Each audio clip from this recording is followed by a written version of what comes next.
Alright everybody, welcome to Plains of Rohan tutorial for Aragorn Easy for Lord of the Rings 2 Towers. That was a very hecked up intro, but it's fine. Just so you know,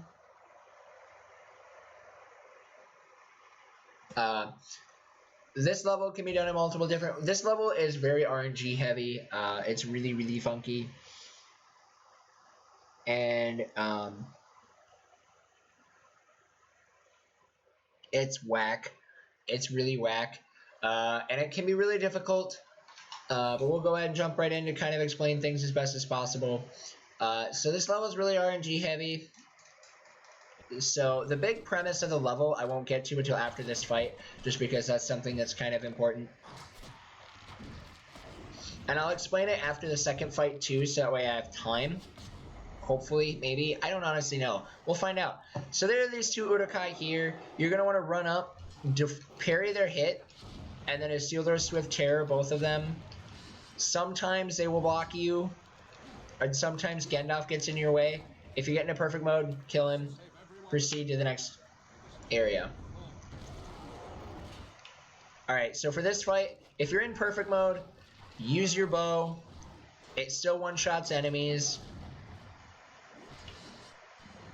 Alright, so the big premise of this level is there's this bar right here. If this bar depletes, you fail the level. That's extremely important. Also, Gandalf is RNG, don't worry about him. Okay, so some fights, recommending, as a beginner, take more fights.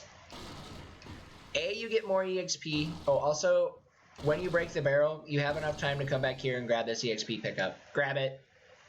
It's super nice. But as a beginner, take fights. You really don't need, to risk not taking fights. If you risk not taking fights, it's just unnecessary risk. So you're not at a point where it's really a good idea for you to just decide to not take fights, because especially as you get later on in the level, if you're not optimized with how the way the enemies function or anything, it's a lot easier for you to fail the level and lose minutes if you fail the level. So each fight I'll kind of go over. That guy's going to run up here, kill him with a Swift Terror. Kill this guy with a Swift Terror. Kill this guy with either a Swift Terror if he parries. Shoot him to kill him. Make your way over here to this Berserker. If you're in perfect mode, try to shoot him, but sometimes that doesn't work because the game likes to prioritize archers. So try to wage your Wilderness Rage at that point. Kill these two archers. Again, you really have no reason to not take any fights in this level as a beginner. You're going to shoot the barrel, Wilderness Rage to destroy it immediately. Kill these two guys because they will get in your way. The only reason you shouldn't be fighting them is if you're going for ridiculously hard times like sub 50. Isildur Swift Terror this guy. Come here. Swift Terror. Once you get yourself into perfect mode. And finish off the guys with your bow. When the Berserker spawns, prioritize him with your bow, because he takes more shots to kill with your bow than the others do when you're not in perfect mode. So when you're in perfect mode, prioritize your shots to the Berserker. Like, that is what you do. But a lot of fights are just, again, using Swift Terror and your bow to kill things. This is the last fight in the level.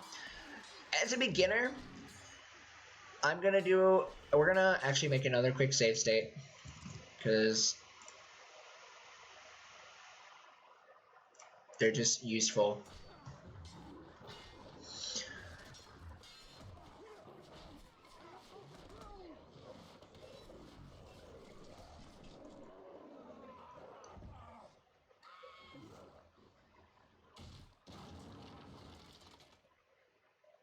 So for this fight, as a beginner, I'm gonna recommend two things.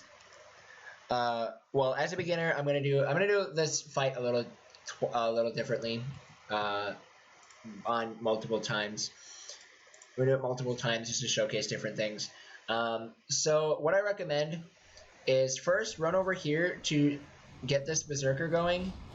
Sometimes he doesn't like to go, but priority kill the Berserker.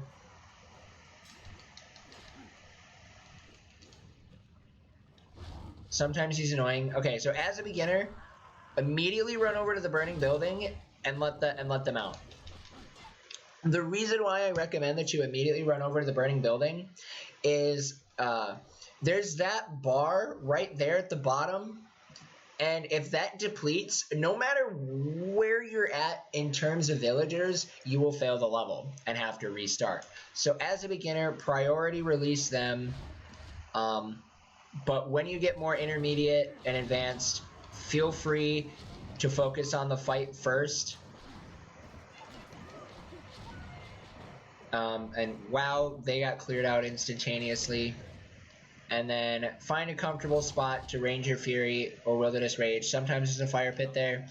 But that's really it as far as that level goes. It's pretty simple, but it's also one of the more difficult ones. It's simple, it's easy to learn, hard to master. If you're doing really well, you should be able to get a fartload of EXP. In case you haven't noticed, I went up 2 levels with 9 perfects because the armored Urukai give you a lot more EXP than normal. So for your menuing here, if you've reached level 8 and you have at least 15,000 EXP, I would recommend Isildur's Judgment, Wrath of Numenor, and Gondor Bow. Those are the 3 must-have abilities. Isildur's Judgment is in the prologue that we use, the ability that we use in the prologue for making sure that for breaking a lot of shield enemies and getting the most EXP possible. That is a high priority ability for Aragorn. You need it for the late game. Wrath of Numenor, your most powerful form of Ranger Fury, you need that. Gondor Bow, your strongest bow, you need that. If you've been buying your health upgrades from level 4, go ahead. If you have the EXP, buy Strength of the Agronath. This would probably be the one that I would just say, no matter where you're at, you can go ahead and just forsake it. But that's, again, personal preference. I'm not buying them because I don't need to, but the only one that I buy is Strength of Isildur, or Strength of the Stewards right here at level 2. But again, I'd recommend it. It's helpful to just have. I'd recommend buying more health.